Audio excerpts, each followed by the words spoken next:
উফুৰাম গৰমৰ উৎপাত দেখি দেখিছেনে বাহিৰলৈ চাবকে নোৱাৰি। কিন্তু ভাবিলোঁ আজি চৰবতকে এগিলাচ বনাই খাওঁ। ঘৰৰে নেমু আছে যিহেতুকে নেমু দুটামান ছিঙিবলৈ এয়া দেখিছেনে আহিছোঁ, কিন্তু প্ৰখৰ ৰ'দ চকু মেলিব নোৱাৰি। এয়া দেখিছেনে, তাকে দেখি দেহাই আকৌ ছাতিটো আনি দিলে। ইফালে মই নেমু চৰবতখিনি বনাবলৈ আৰম্ভ কৰিলোঁ।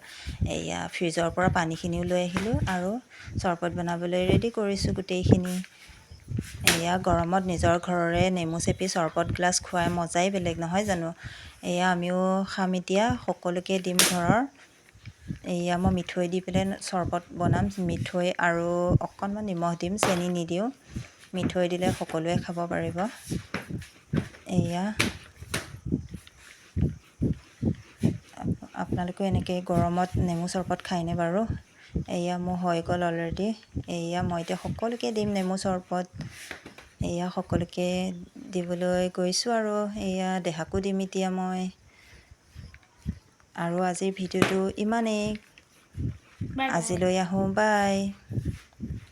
মোৰ ভিডিঅ'টো যদি ভাল লাগে লাইক এটা কৰি দিব।